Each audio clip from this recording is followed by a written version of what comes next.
여러분, 안녕하세요. 반갑습니다. 파이썬 코스프로 문제풀이. 오늘은 2차의 7번과 8번을 풀어보도록 하겠습니다. 7번 문제. 화씨 온도를 섭씨 온도로, 섭씨 온도를 화씨 온도로 바꾸려고 합니다. 두 온도 사이의 환산 공식은 다음과 같습니다. 이렇게 식이 나와 있네요. 현재 온도 밸류와 현재 단위 유닛이 매개 변수로 주어질 때 환산한 온도의 정수 부분을 리턴을 하도록 솔루션 함수를 작성을 했습니다. 그런데 코드가 잘못되어 있기 때문에 이 중에서 한 줄만 변경해서 수정을 하세요. 한 줄 변경하는 유형의 문제입니다.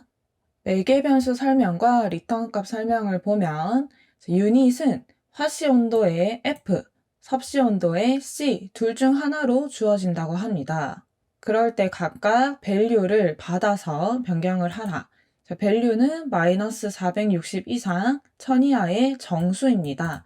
내려가서 리턴 값은 위에 문제에서 설명했던 것처럼 화씨는 섭씨로, 섭씨는 화씨로 환산을 해서 리턴해라 이고요. 예시를 보면은 527도에 C면은 얘가 섭씨 온도였죠. 이거를 화씨 온도로 변환을 해야 된다. 그랬을 때의 공식을 블라블라블라 적용을 해서 마지막에 리턴되는 거는 정수만 리턴을 하라 했으니까 980이다 라고 설명이 되어 있습니다. 코드를 살펴보면 이 솔루션 함수에 value와 유닛이 담기게 되죠. 문제 예시에서처럼 527도에 C가 담깁니다. 일단 얘를 테스트 케이스를 실행을 해볼 수 있으니까 실행을 해볼게요. 그러면 문제에서와 똑같이 980이 제대로 나옵니다.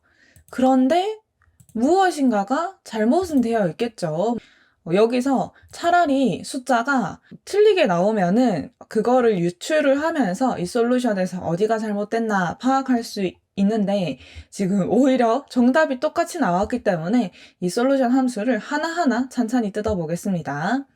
자, 일단은 이 유닛에 대해서 C와 F 두 가지로 if문을 나누었고요.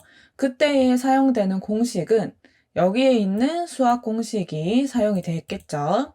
자, 그리고 바뀐 이 온도를 리턴을 해주기 위해서 변수를 만들어서 처음에는 0을 주고 마지막에 int로까지 잘 만들어서 리턴을 해주는 얘네는 크게 문제가 없어 보입니다. 식을 좀 더 자세히 살펴보면은 화씨 온도 빼기 32 나누기 1.8 화씨 온도 빼기 32 나누기 1.8 그 다음에 섭씨 온도 곱하기 1.8 더하기 32입니다. 자, 그런데 우리가 지금 섭씨 온도가 들어왔을 때는 정상적으로 계산이 잘 되었어요. 그리고 요 식이랑 비교를 해봤을 때도 크게 잘못된 점이 없습니다. 그런데 F가 들어왔을 때 공식을 비교를 한번 해보면요. 식을 이렇게 적으면은 사칙 연산 중에서는 빼기보다는 나누기가 먼저 실행이 됩니다. 그래서 여기 문제에서처럼 이 괄호가 없는 상태에서는 이렇게 실행이 되고 나서 그 다음에 밸류 값과 빼기가 진행이 되겠죠. 그러면 이 공식과는 다른 결과가 나올 거예요. 그래서 여기에서 잘못된 솔루션 함수에서 잘못된 점을 굳이 찾자면 이 부분을 괄호로 묶어주어야겠다라는 걸 발견을 할 수 있습니다. 그래서 요거는 뭔가 코드의 문법적으로 잘못된 점을 찾는다기보다는 이 수학의 공식을 잘 보고 수학적으로 얘를 해결을 해야 했던 문제네요. 얘는 원래부터 실행을 했을 때 정답이 나왔기 때문에 따로 실행은 하지 않고 바로 넘어가겠습니다. 8번 문제. 자연수의 각 자리수 중에서 소수는 몇 개인지 구하려고 합니다. 즉, 자연수를 자리수별로 나누었을 때 2, 3, 5, 7이 몇 개 있는지 구하려고 합니다. 소수라고 하는 거는 그거죠.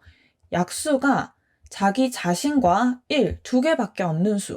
그리고 자연수가 있을 때 이걸 자리수별로 나눴기 때문에 이 소수가 될 수 있는 대상은 한 자리수인 1에서부터 9까지 중에서 찾는 거잖아요. 그렇게 했을 때 후보가 될 수 있는 게 2, 3, 5, 7이다. 그러면 자연수가 이렇게 있을 때 각 자리수별로 다 끊었을 때 그 중에서 2, 3, 5, 7의 개수를 구할 것이다 라는 겁니다. 이렇게 자연수 넘버가 매개변수로 주어질 때 이 넘버의 자리수 중에서 소수는 몇 개인지 개수를 리턴하도록 하는 솔루션 함수가 있고 위에서 마찬가지로 한 줄만 변경을 해서 잘못된 부분을 고치는 문제입니다. 매개변수 설명과 리턴값 설명에는 별로 중요한 건 없습니다. 간단하게 보고 넘어가고요. 자, 예시는 위에서 설명해줬던 예시처럼 요런 긴 숫자가 있을 때 이거를 다 잘라서 보면은 하나, 둘, 셋, 넷, 5개. 소수가 5개가 포함되어 있다 해서 5를 리턴을 해준다 입니다. 코드를 살펴보면 솔루션 함수에 넘버가 전달이 되고 있고 마지막 카운트를 리턴을 해서 블라블라 프린트를 해주고 있습니다. 일단 수정하기 전 상태가 어떤지 실행을 한번 해볼게요. 실행을 하면은 오호, 실행을 해도 아무것도 뜨는 게 없습니다.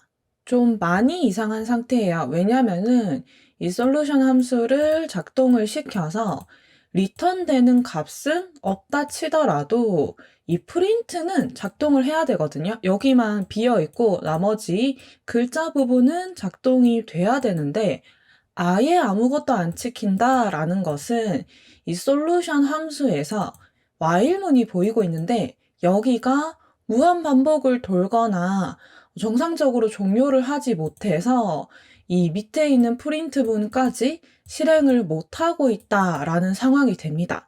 그래서 지금 가장 유력한 문제가 되는 후보는 while문의 조건이 되지 않을까라고 생각을 하고요. 일단 천천히 하나씩 살펴보겠습니다. 자, 카운트라고 하는 거는 소수가 나타났을 때 그 개수를 플러스 1씩 증가를 시켜서 마지막에 리턴을 하기 위해서 사용이 되고 있고요. while문을 작동을 시키는데 넘버를 입력을 받아서 예를 들어서 지금 이렇게 긴 숫자인 이 넘버가 들어와서 얘를 10으로 나눴을 때의 나머지를 n에다가 집어넣는 겁니다.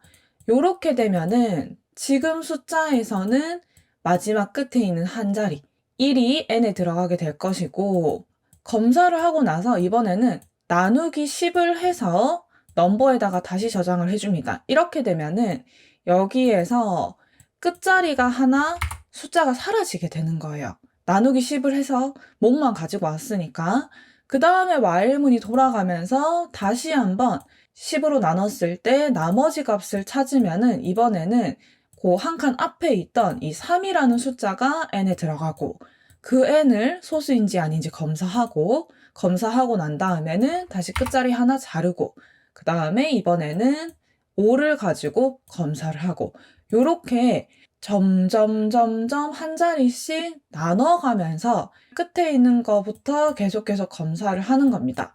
자, 그러면 언제 끝나야 하는가 이걸 살펴볼게요. 줄다가 이 마지막 한 자리가 남았을 때까지 검사를 다 하고 나면은 그때는 다 검사를 했기 때문에 while문이 멈춰야 됩니다. 그런데 2가 하나만 남았을 때 나누기 10을 해서 몫을 가지고 오면은 얘는 0이 됩니다. 그죠? 넘버가 0인 상태에서 이 넘버는 0보다 크거나 같다를 검사를 해요. 검사를 하면은 어떻게 됩니까? 참이죠. 넘버가 0이고 여기 부등호에 같다가 있기 때문에 이 조건은 참이 됩니다. 그러면 멈춰야 되는데 또 실행을 해버려요. 또 실행을 하고 여기서는 이 0을 가지고 계속 나누기를 하니까 결과는 계속 0이에요. 그래서 계속 무한반복이 작동되는 것 같습니다. 자, 한번 이 가설을 증명을 하기 위해서 프린트로 넘버를 찍어 볼게요. 그런 다음에 실행을 하면, 자, 보이시나요?